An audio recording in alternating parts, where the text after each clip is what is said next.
রাত্রে আকাশ দিয়ে একটি ডাইনি উড়ে উড়ে যাচ্ছিল। ও মানুষ খুঁজছে, মনে মনে ভাবছে একটি যদি মানুষ পাই ওকে খেতে হবে, কিন্তু এ কাউকেও দেখতে পারছে না। হঠাৎ করে ও দেখতে পেল একটি মেয়ে মানুষ রাস্তা দিকে হেঁটে হেঁটে যাচ্ছে। যখনই ডাইনি এই মেয়ের সামনে গিয়ে দাঁড়ায়, মেয়েটা ডাইনিকে দেখে চিৎকার করে মাটিতে শুয়ে যায়। তখন ও বেহুশ হয়ে যায়। ডাইনি তখন ওর পাশে দাঁড়িয়ে ভাবছে কি করব।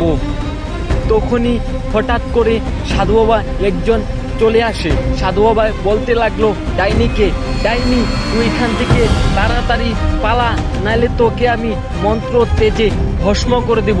কিন্তু ও ডাইনি কিছুই শুনতে পায়নি, ওর সাধু বাবার কথা কিছুই শুনে নেই। তখন সাধু বাবা চিন্তা করে মনে মনে মন্ত্র বলতে লাগলো। মন্ত্র পড়ে ডাইনিকে আগুন দিয়ে ভস্ম করে দিল। তখন পুড়ে ছাই হয়ে গেল। তখন মেয়েটি সাধু বাবাকে বলছে, সাধু বাবা আমাকে ক্ষমা করে দাও, আমি আপনাকে তখন চিনতে পারিনি। আপনি তো বলেছিলেন এদিক দিয়ে যাবি না, তারপরেও আমি চলে আসলাম। মেয়েটি তখন ঘরে চলে যায়। ঘরে গিয়ে মাকে এবং বাবাকে সমস্ত কথা কি হয়েছিল সব কিছু সমস্ত খুলে বলে।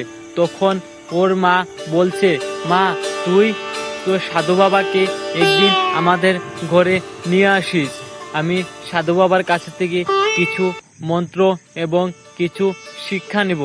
তখন বাবা বলছে, যাও মা, তুমি সাধু বাবার কাছে যাও, গিয়ে ওনাকে বলো আমার কথা বলো, আমি ওনাকে ডাকছি।